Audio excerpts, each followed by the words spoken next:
Hello and welcome to another episode of the Crime and Coffee Couple. My name's Mike. And I'm Allison. Yeah, what are you laughing at? Just you. Yeah, just clapping again. You're just a funny human. Doing the audio thing, huh? Mm-hmm. Yeah, it's good. It's a good way to get you laughing every episode. So we are a Crime and Coffee Couple. We come out with a new episode, a new true crime episode every Sunday. We sure do. Right around 9:30 a.m. Eastern time.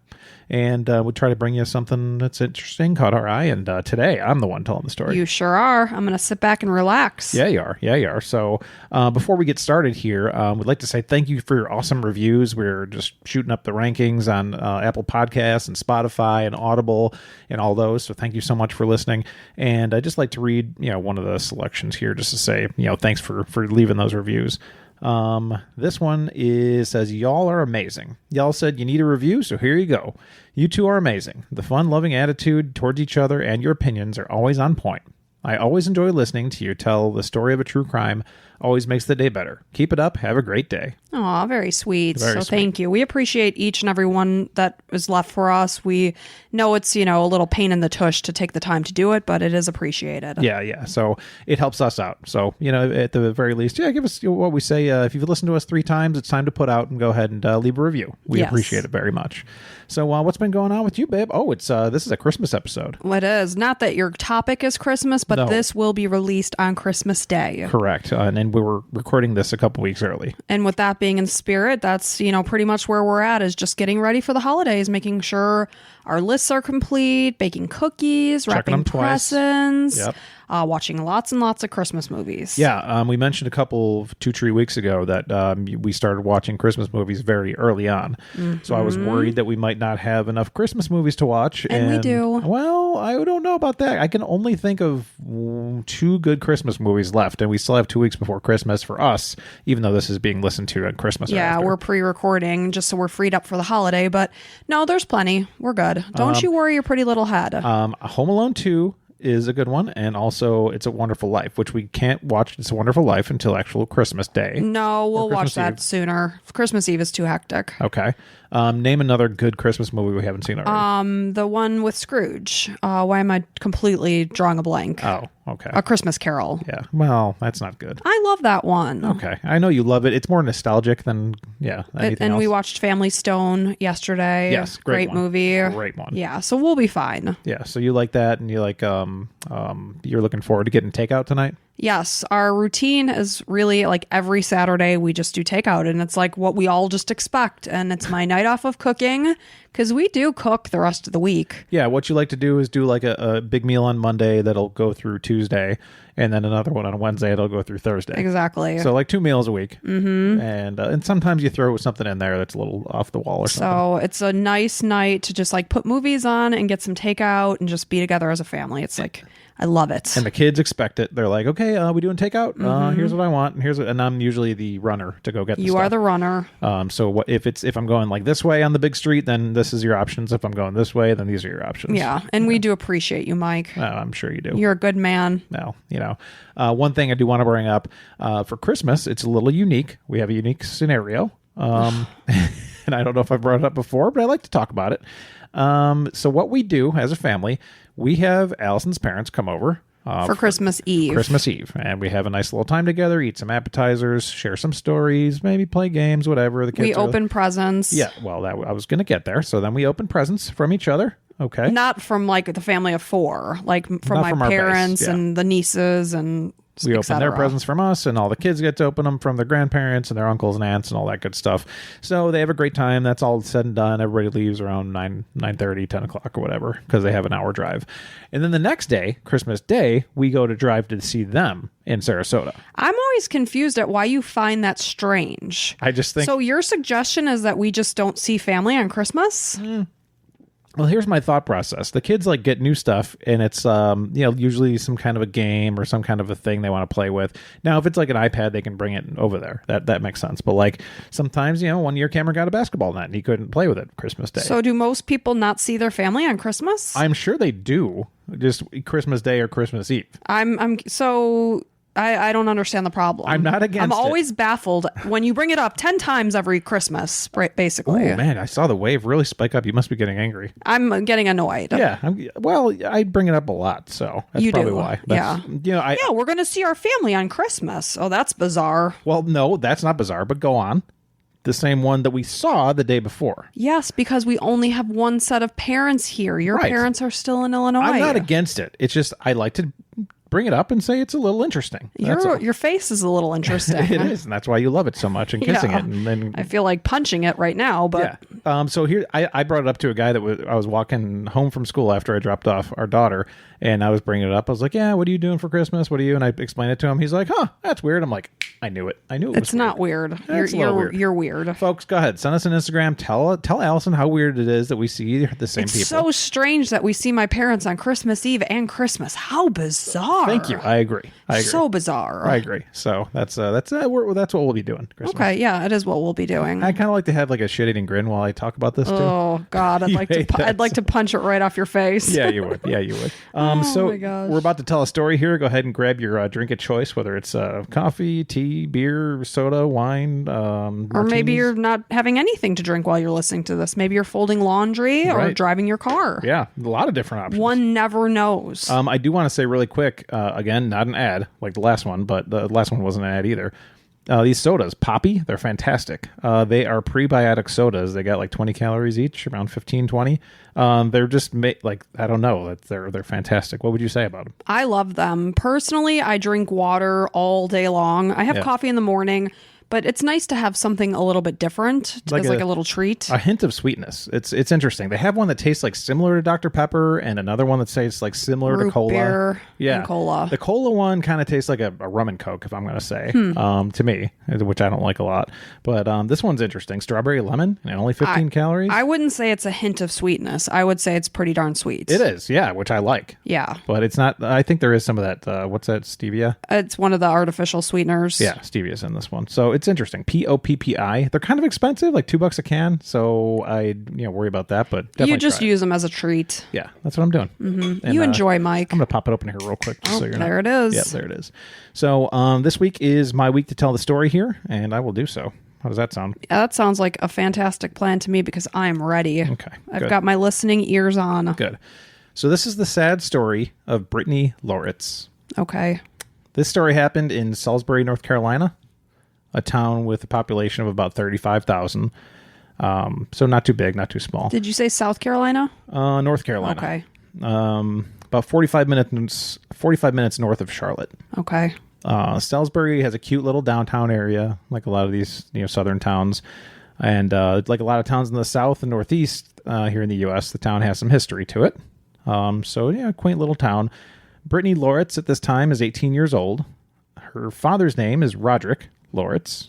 And Roderick said this about Brittany, quote, "Everybody around her knew she was special. She had a heart of gold. She was an angel."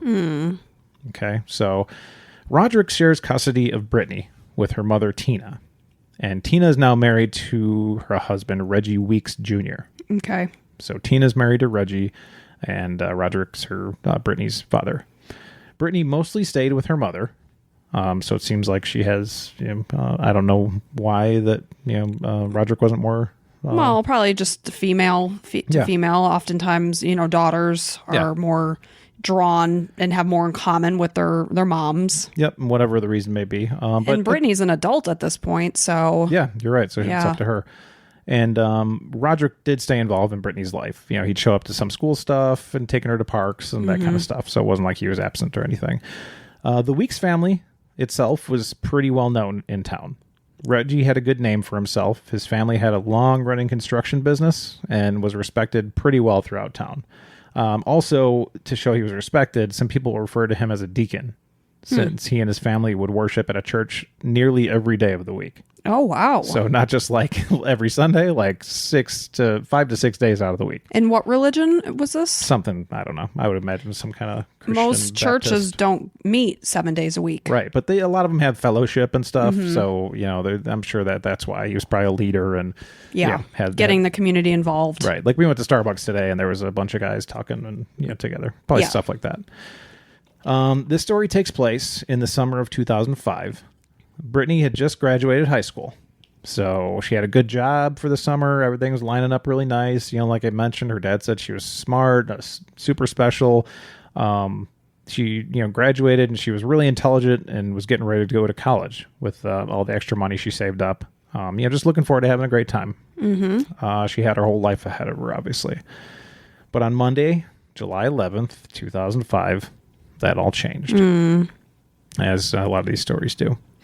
Normally in Salisbury, the police are used to calls for regular, suburban type crap, like breaking into cars and maybe some, spray paint on things or whatever it might be, small robberies and a domestic dispute, those sort of things. But on July 11th, dispatch came through the police radio, and the person on the other end of the 911 call was saying, quote, "We don't know what to do. She's been stabbed." So police rushed to the scene where 2 EMS workers were already checking on 18-year-old Brittany Loritts. Brittany was found face down on the floor of her bedroom next to her bed. She'd been stabbed in her neck, and her blood was on the floor and on her bed. Gosh. Mostly on her bed. Clearly a homicide, and it shook the community, as you can imagine. Especially with her being in her own home. Yeah. Yeah, pretty sickening stuff. This wasn't a violent area, anything like that. I mean, this would shake anybody. Of course. So, obviously, all police and any resources that Salisbury had as a community were focused on fighting the right person, or not the right person, but whoever's responsible. Who did this. Yeah, for this crime. So, there was a lot of blood, as you could imagine, but it was all located pretty much in one spot, which was interesting, meaning she wasn't moved. And she wasn't moving much as she was bleeding out, so it wasn't much of a struggle. Investigators also found an unbound metal hanger near her bed. Now, when you say unbound, like they took it apart? Yep, so you can strangle somebody with it, basically. Okay. And it seemed to be used to strangle her, along with stabbing her in the neck. Jeez. The attack didn't appear to be sexual, because police found Brittany's clothes were still on. Okay. Instead of sexually motivated, they found every drawer in her room and cabinets around the house were open with things tossed on the floor. Like as if this was a robbery. Yep, exactly. Like, what are you looking for in an 18-year-old's bedroom? Right, and do you really need to stab and kill this 18-year-old? Exactly. Police initially speculated this looked like a burglary attempt gone wrong. Or was it just done up that way to look like it? Exactly. Let's open all the cabinets and throw some crap about so that it looks like a robbery. Exactly. So that maybe this person wasn't coming to kill Brittany specifically. She just happened to be collateral damage. It's like, I don't know about that. So the only thing wrong with this theory is there are plenty of valuables that were still there. That's always how it is. It's always like, did anything of value get taken? No. Like, sometimes they don't even like try to make things look like that, but it was like, I think there was jewelry, a computer, like a bunch of stuff that was highly valuable that was not taken. There were no signs of forced entry. So no broken windows, unlatched doors. So it didn't seem like anyone broke in. So perhaps Brittany knew the person and let them in prior to, everything happening here. So who did it? First step, what do you think? Well, inside out, you're going to look at the parents. Yep. So they interviewed Brittany's family. Less than 24 hours after Brittany's body was found, Brittany's mom and stepfather, Reggie Weeks Jr., were being interviewed by investigators, as you'd expect. Reggie was the last person to see her alive and the first person to find her body. Okay, which doesn't mean anything. No, that's just facts. So they had to find an airtight alibi to make sure he wasn't a prime suspect. Right. Because there's, clear evidence on both ends there. Reggie said he left home around 7 a.m. that morning, had a quick chat with a neighbor, then went to a job site. After that, went to a different home to repair some sheetrock in a bathroom. Then he went to a mechanic shop, and finally, around 4 p.m., he picked up his father before meeting with the lady to propose a quote on a job. So all things that could be verified with other people. Yeah, independently. Yep. The only thing is, he had to stop at home to get some papers for the proposal. Okay, so he stopped home around 4 p.m.? Yep. And when he got into the house, he saw the drawers in the computer stand were opened up and messy, which was highly unusual since they kept a very tidy home, and made me think of us. Like, if stuff was thrown everywhere, you'd know some shit went down. The second I walked in the house, I'd be like, what is going on? Well, first you'd be like, what is my house a mess? Oh, wait, something's bad. Yes. Yeah. I'd be like, who did this? Mike! Be like, kids, hurry, clean something. So Reggie called Brittany's name with no answer. So he found Brittany in her room on her bed with a hole in her neck and blood all over. Okay. He immediately grabbed her in his arms and held her while he geez. screamed in fear of Brittany being dead. That's traumatizing. Yeah, it's very sad. So, as any father figure would do, you find... Or human, you Right. know, you see another human being like that, it's horrible. Yeah, I'm putting myself in his shoes. So, yeah, It's absolutely. awful. Male or female, for sure. So, Reggie's dad heard his son's cries and came to see the terrible scene that Reggie found. These are the details given, so police have to check each one out, like you said. Reggie said he was willing to do whatever necessary to help, including take a polygraph test, whatever is needed. As for Brittany's mom, Tina, it was much simpler. She went to work, stayed there until 4 p.m. when she got home. Police were able to confirm that pretty quickly. Sure. So she's no chance of anything with her, basically. Police asked Reggie, could you think of anyone that could have done this? Like anybody in her life that could have something wrong? You're trying to trace the trail and everything. But Does Reggie, she have a boyfriend? Yep. Could it be her dad? Could it be, some kind of ex-boyfriend that's doing something bad? And he's like, no. I mean, everybody loved her. There's no reason to. Like, she was a great girl. Right. Who would do such a vicious, horrific, and violent thing? That's crazy. Right. I'm stabbing somebody in the neck. That's hateful, like disgusting. Yes. Right. So remember Brittany's father, Roderick. Of course. Police looked into him as you'd expect, but it turns out he was out of town at the time. Okay, that seems pretty solid. Yep. Roderick also offered to take a lie detector test because he said he was so dedicated to finding out who killed his daughter. Of course. Which you would expect from any father. As police investigated the case, interviewing people in homes nearby the Weeks home just to try to see if there's anybody that saw anything whatsoever, any kind of leads or whatever they might have seen. A couple people said they saw someone running through a yard. But the problem was they couldn't identify anyone. They're like, yeah, it was just someone. Like, nobody I knew, nothing I could see. Sure. And, you're busying yourself at home. You're not going to, lock in the details. Oh, and he had jeans on and black shoes or whatever. Right. It's you don't know that this is a significant thing that you could potentially be seeing. Oh, sorry. Okay. Mike's pinging his phone for some reason during our podcast. My Apple Watch was starting to go off. I'm sorry. Okay, now we're better. So, Back to it. Yes. So where do they go from here? Those leads went nowhere in the yard. So where do they go from here? Well, they got the results of Brittany's preliminary autopsy results. It said Brittany was strangled with the wire hanger first and then knocked unconscious from that wire hanger. Well, not knocked unconscious, but was unconscious from the wire hanger, if that makes sense. Like struck in the head unconscious or from the strangulation? From the strangulation. Oh, okay. So she was strangled with the wire and that knocked her unconscious. But the thing that killed her was the stab wound to the neck. So that explains why there was blood only in one spot, because she was already unconscious when that happened. So it sounds like this person didn't realize that strangling somebody to death is not an easy feat. Right. And then reverted to stabbing. And I mean, from true crime podcasts, and you've taught me that it takes much, much longer than you think. They say on average about 8 minutes. And that's, a horrifically vicious and personal thing to just watch the life of somebody leave them. Absolutely. So unfortunately, she was unconscious and then stabbed in the neck, and that's what ultimately killed her. Unfortunately, the autopsy also found an abrasion on Brittany's genitals. Oh, God. So there could have been some kind of sex that happened, some kind of sexual contact. Whether it was consensual or not is unknown. Really kind of impossible to verify. There was no fighting signs, no DNA in her nails or anything like that they found. No signs of a struggle. And the medical examiner said it could have been consensual as well. I guess I don't want to go. Yeah, no, I mean, I can understand what you're saying, but I don't know. It's just terrible to even think about. Yeah. So there was but the thing is, it does give some ideas as far as maybe who could have done this. Well, who was she romantically involved with? Yep. Also, there was no DNA found in the area, so the killer may have worn a condom.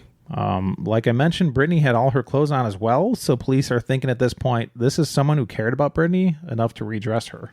Either that, or they, got together, did their thing, she got dressed, and then whatever reason he would do this. Maybe a fight, then strangled her. Yeah. So at this point, police are hypothesizing maybe this was a sexual partner that she let into the home, came over and said, hey, you want to hang out? Sure, whatever. And then they were having sex with consensual choking.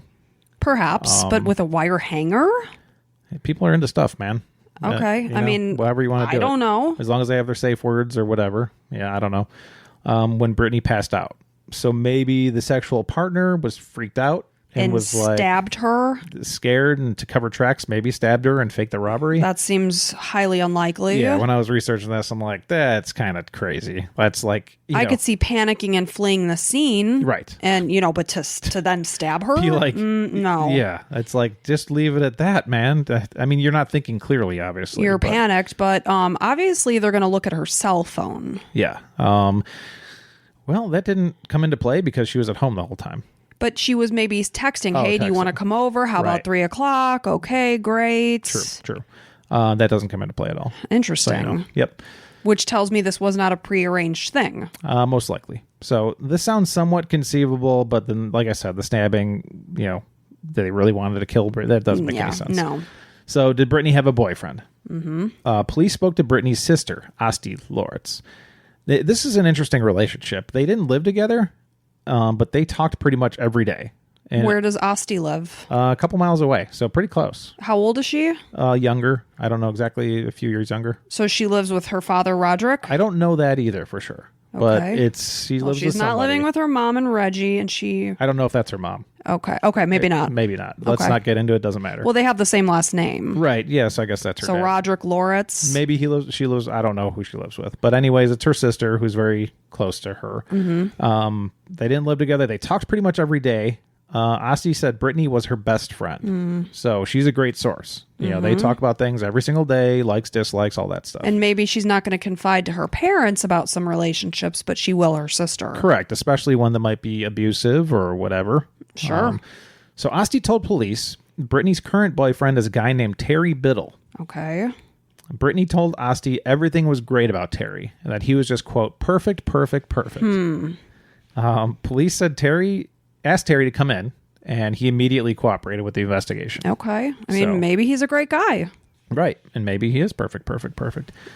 Police started with basic questions like, how's the relationship going? Have you guys had any fights? When's the last time you saw her? Whatever. Then they got down to it, and they said, where were you the day Brittany was murdered? Of course. That's why he's there. They're not there to chit-chat. Yeah, let's cut the shit. Terry said he hadn't seen Brittany in about 2 weeks because Brittany and her family were on vacation. Yeah. Okay, were they? Interesting. Yes, they were. Okay. So that checks out. Police looked into Terry's alibi, and everything checked out in his end. He truly had not seen her in a while. So I'm guessing they looked at the cell phone records, and it was probably corroborated, saying, oh, yeah, I want to see you, whatever. Just didn't work out. But police continued looking into Brittany's past boyfriend. So this guy was a clear dead end, no doubt about it, 100%. Mm-hmm. So he's off the table. Yep. Especially when they got some interesting information out of Brittany's mom, Tina, about past boyfriends. About 5 years prior to this, before Brittany died, Brittany had an abortion. She was only 13? I guess so. Oh, wow. So who is this partner? Yep. Police asked if they knew who the father was, and she said no. Tina quickly became emotional and didn't want to talk about it anymore. Well, you kind of have to. We need to find out who did this. I mean, this is the death of your daughter. Your daughter is gone. We need to get justice to whoever did this to her. I can understand, it's a very emotional subject. Oh, I wouldn't even want to imagine putting myself in her mom's shoes, but what it comes down to is you want to find this horrific person who did this to your baby girl. Yep. So that's kind of struck me as weird too. But yeah, she said basically don't want to talk about it anymore. But police turned to the neighborhood gossips. Okay. So, they were very helpful in this situation. They found out that Brittany had an old boyfriend named Jerome Buckler. Okay. He was older than Brittany. I don't know how much older, but clearly older. And at that time, 13, 14, I'm guessing he was 17, 18, maybe 20s area. Some young people make bad decisions and think that, we've said this a million times. If there's an older guy or older girl who's into you, they're a loser. But we don't know that. I mean, he could have been 15. He was significant. He was older. From what you read. Yes. Okay. So I didn't find out exactly, but it was weird older kind of. So when she was 13, it was basically statutory rape. Yes, in that area. Let's not say factually, but that's the feeling I got from reading. Okay? Got it. He also had a criminal record at the time. So probably not a stand-up guy, just, based off of that little information we have. Reggie agreed the family had some problems with this Jerome guy. Mm-hmm. So police interviewed him. Jerome initially had a tough guy act going, coming in like, just thinking he's the shit and whatever. but quickly broke down and started crying. Not shortly after that. Okay. He wasn't nervous, so the police were like, kind of reading him like, you expect investigators are looking for these clues. They're like, he's not nervous acting. He's more like actually sad. Well, and if he didn't have anything to do with this, it's devastating to hear that somebody you once cared for is viciously dead. Yep, absolutely. And that's the feeling they're getting. And police asked if he'd give them hair and blood samples, and he did that right away, voluntarily. Okay. So they didn't have to chase him for it. He checked out 100% clean, so no dice with Jerome. All right, so Jerome, off the table. Yep. Similarly, any of Brittany's old boyfriends or potential relationship interests they were looked into, also disqualified. So Brittany's mostly a homebody. Her friends described her as quiet and a peacemaker. Mm-hmm. So there wasn't much else to investigate from that perspective. It's like, right. These are the people she was involved with. These are the people that knew her. I mean, this is it. Pretty cut and dry. Yep. Police just couldn't figure out who might want her dead. So what they did was just kind of look at what they already had. And Reggie and his family, the wife, dad, etc., they were supposed to come into the police station to provide the DNA samples. So, I'm sorry, when you said Reggie's family, the wife? Yeah, Reggie, his wife, who's Tina. Brittany's mom. Yeah, Yeah. Tina. Reggie, Tina, his dad. Yeah. Were supposed to come into the police station to provide DNA samples. Okay. Like they promised. Uh-huh. And fingerprints, but they never showed. Huh. But they live in that house, so it's expected that their fingerprints are going to be everywhere. And, well, yeah, of course. So that's very suspicious. 100%. So police are like, okay, this is weird. Police go to the Weeks home and say, hey, you said you were going to come by and you haven't. We're just trying to look for those fingerprints and DNA. Just give it to us and everything will be cool. And when you say the Weeks home, this was the murder scene. Correct. Yes. Yep. Reggie and Tina's house. Sure. And so Reggie immediately said, hire a lawyer and we won't be cooperating with the investigation any longer. I mean, that's like a flashing red light. Yeah, you're not guilty, but this looks damning. Your stepdaughter was just murdered, and you would do anything and everything to cooperate, to immediately just take yourself off the table as a person of interest. Clearly something's going on here. Yeah, and not to mention Tina's mom. Like, well, what? Tina is... I mean, I'm sorry, Brittany's mom. Like... Well, how could you let this happen? Your daughter's dead and murdered in your house and you're not it's crazy, right? Yeah. But I mean, we know Tina was at work at the time and Reggie was there with his father. Right. So you would think like his father would be like, yeah, we just came in to get the papers and we were going to head out to the site. Yeah.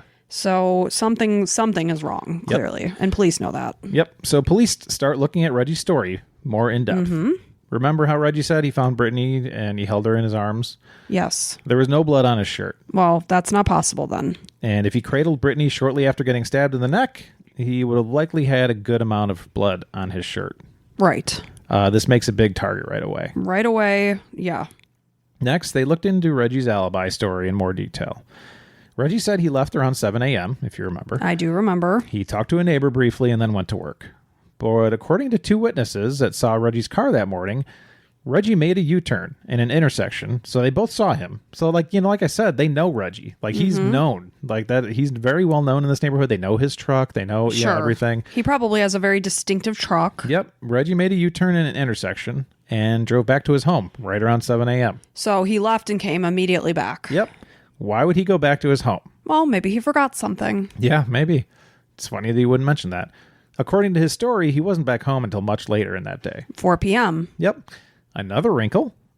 He also was seen at his home around lunchtime. Which he said he did not do. Right. He was out and about all day. Yep. And who saw him? The mail lady. Oh. She remembers specifically running into him. She interacted with him and said he acted kind of upset and worried. Maybe he was covering his tracks. And why didn't he mention to police that he had come home at noon? Great question. So police also asked neighbors about Reggie, saying he met with one of them before leaving for work around 7 a.m. Mm-hmm. That's natural. Go ahead and go talk to that neighbor. Which neighbor talked to him? Yep. The neighbor said the neighbor Reggie claimed to talk to told police he didn't see Reggie till around 11 a.m. I mean, what are you thinking? If police came here and I'm like, yeah, I could prove that I left at 7 a.m. I talked to my neighbor. Oh, okay, which neighbor did you talk to? That guy right there across the street. How do you think the guy's going to say 7 a.m.? That's a very specific time difference between 7 a.m. and 11 a.m. Did you think the neighbor was going to be like, yeah, that's right, 7 a.m.? Yeah, nope. 4-hour difference. It doesn't add up. Because the neighbor is going to want to help solve this case and give factual, true facts. Yep, probably a teenage girl he knows pretty well, living next door, and was a good girl by all accounts. And it's scary to think that there could be a killer on the loose that could potentially harm your family. Yep. And one last thing, things aren't looking good for Reggie. Things are not looking good. Yep. You'll remember Reggie said he was getting a proposal ready with his dad. Yes. Reggie said the woman's name was Amanda Scott, who he was putting the proposal together for. So police went looking for her to corroborate her end of Reggie's story. Mm-hmm.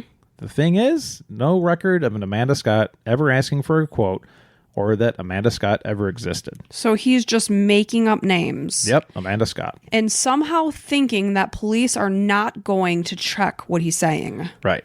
Wow. So it seems like Reggie made this this part of the story up to have his dad with him for an alibi to give police. So it's like, you specifically made this up, just lied to your dad, said, oh, well, we got to get this stuff from our house. Uh-huh. Purposely went in there, did what you did, screamed so he'd come see you, so you'd have an alibi being like, yep, me and my dad were there. Just like you said earlier. Well, him and his dad were there. Why wouldn't they just give fingerprints? Right? Yeah.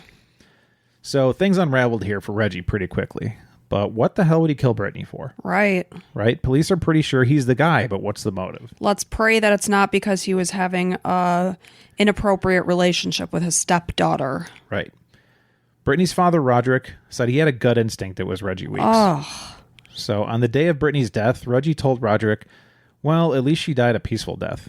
What? Even though he was supposedly wasn't there until after Brittany's death. The girl was strangled and stabbed in the neck. Yeah. What the hell is he talking about? A peaceful death. Roderick's like, one, how the hell do you know how she died? And two, exactly that. We know how she was died. She was strangled and stabbed, and that is the opposite of peaceful. Yeah, and that was the day of Brittany's death. So it wasn't like the autopsy came back and he knew that she was strangled first and passed out and then stabbed.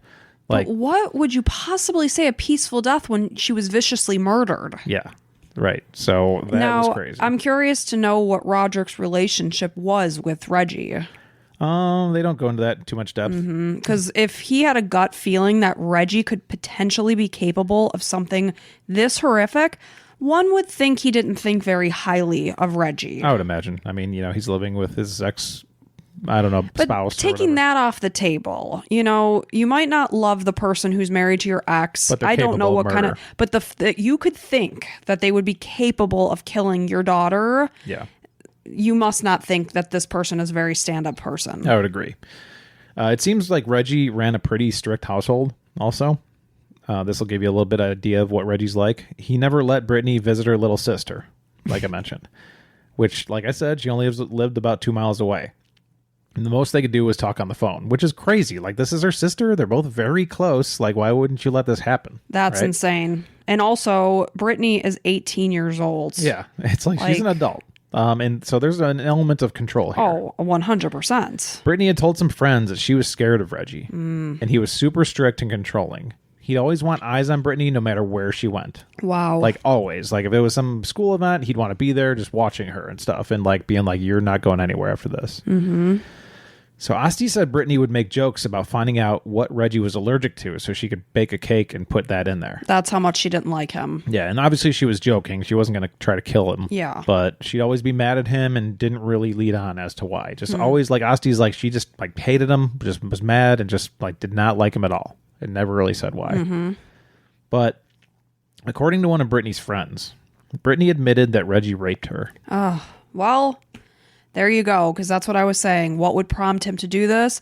Because she was going to expose the fact that he was being very inappropriate with her. Yeah, and, part of the motive, I don't know if I'm going to talk about a little bit more, I'm sure I will, but, like, she's getting 18, she's going to be leaving the house, like, maybe it's like she's not going to be under my thumb anymore. Yeah, of course, she's getting older and getting her independence. I told a similar story to this, exactly, almost. Yeah. That it was a stepfather. Yep.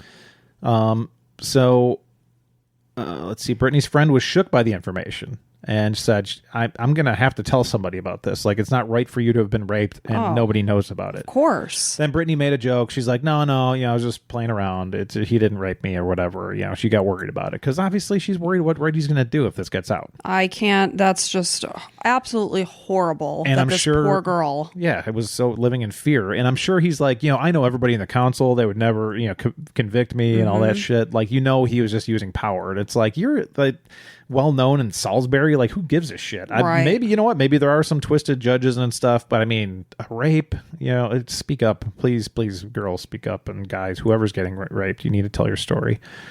Obviously a big piece of the puzzle here, that there may have been a non-consensual sexual relationship between Brittany and Reggie. Mm-hmm.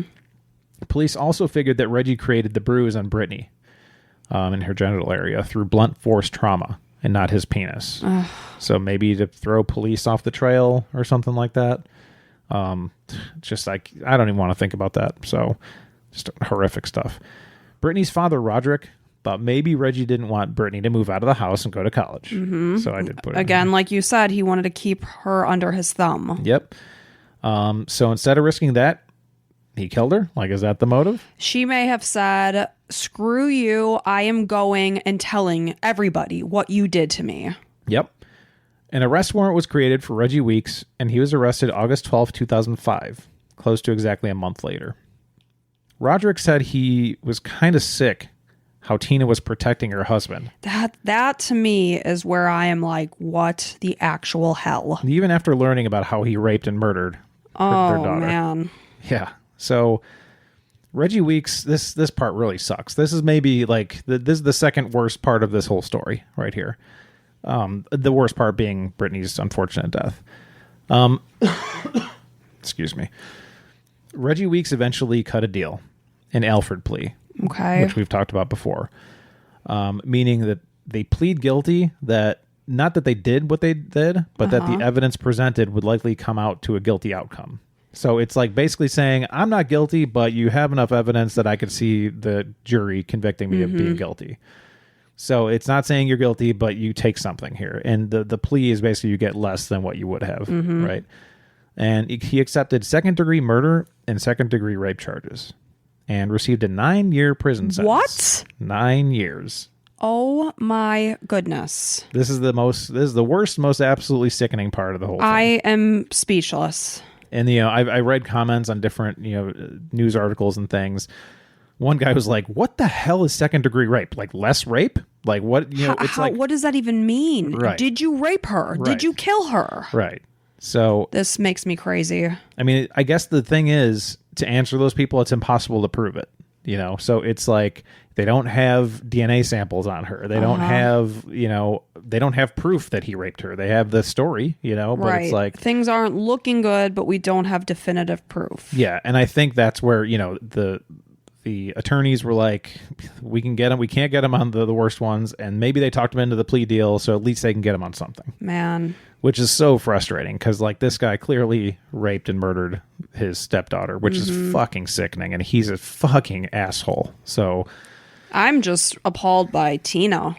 It's disgusting. I mean, how can you possibly stand by somebody that could do this to your own child? Well, here's what really happened. Okay. The day that she died. Okay. Just to get to this. Brittany and Reggie got into a very heated argument. So I didn't even think about this, but like you were saying, maybe she said, I'm going to college and I'm going to like tell all these things and you're going to be nothing, Reggie, like nothing. Mm-hmm. And everyone's going to find out what you've done to me. And maybe even not that. Maybe just like, maybe there was something as simple as, you're not going to college. I've decided. Reggie's like, you're not going to college, Brittany. Sorry. And she's like, I'm going to college. Go fuck yourself. Like, I'm an 18-year-old woman. I'm doing what I want. Good for Brittany for standing up to this monster asshole.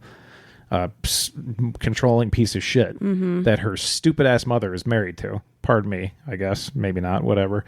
But Brittany and Reggie got into a very heated argument, so Reggie snapped. Now, he left the house at 7 a.m. and quickly U-turned back around. Are we hypothesizing what happened, or we actually know what happened?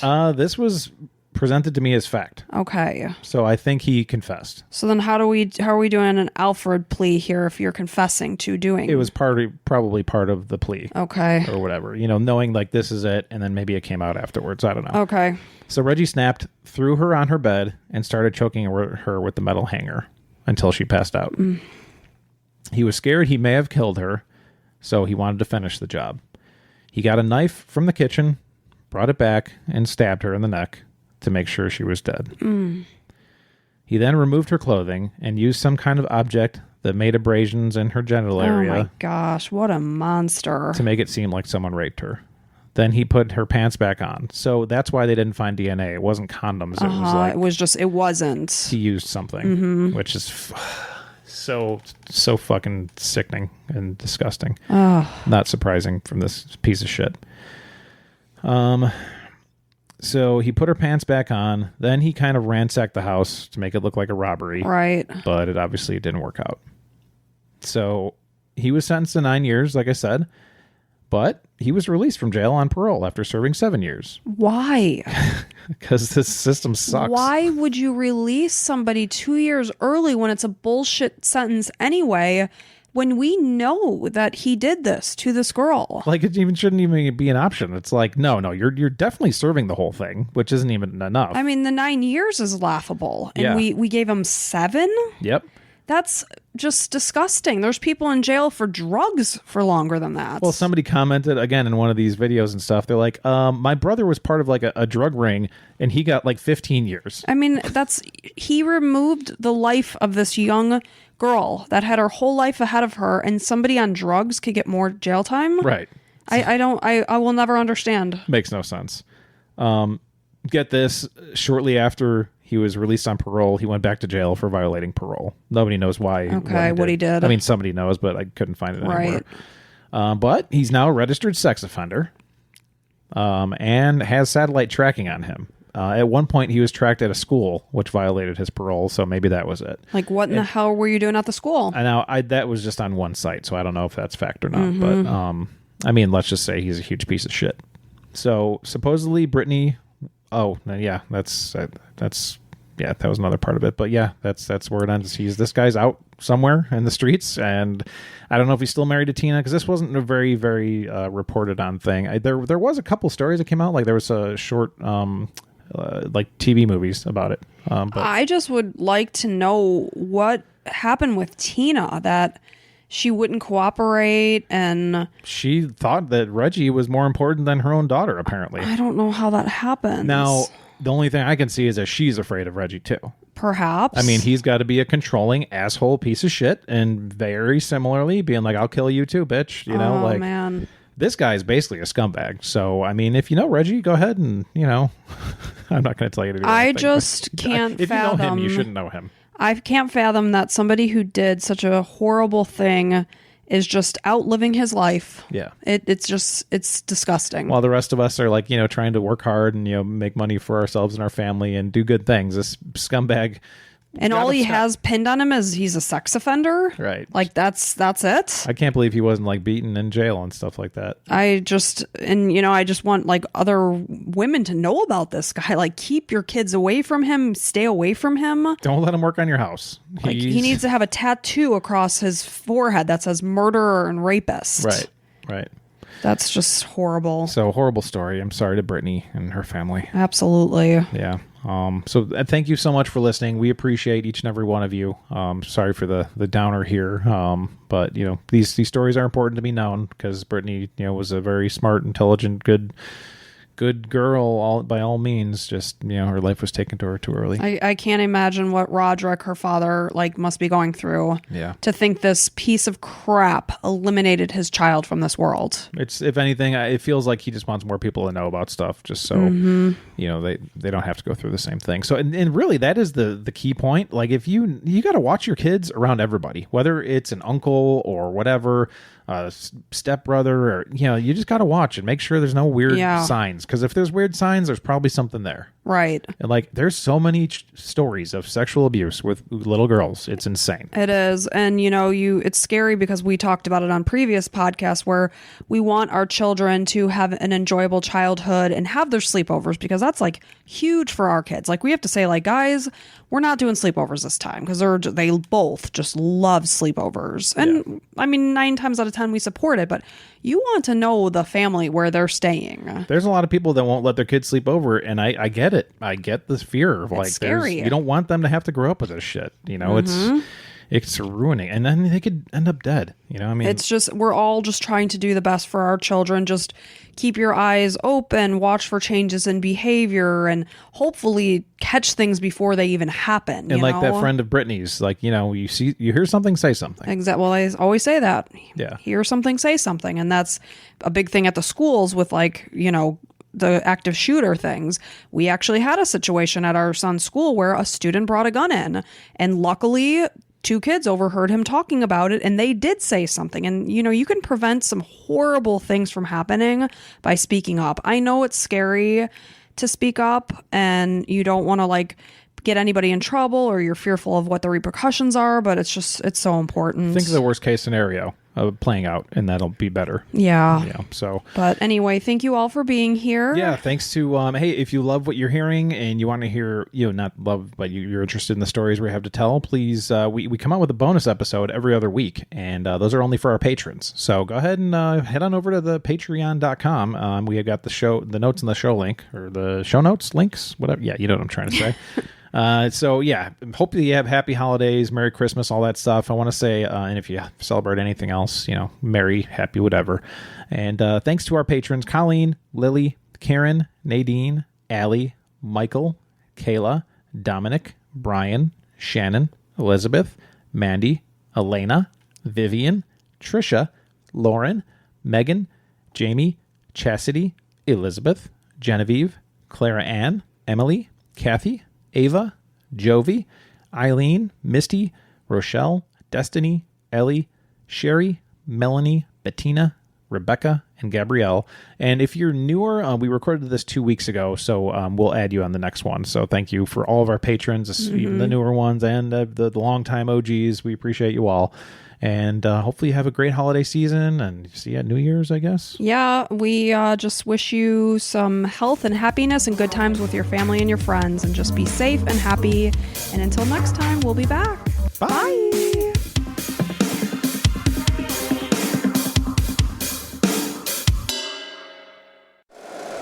If you like the show, please take a moment to rate, review, and subscribe. It really does help the show to grow. Thank you for listening.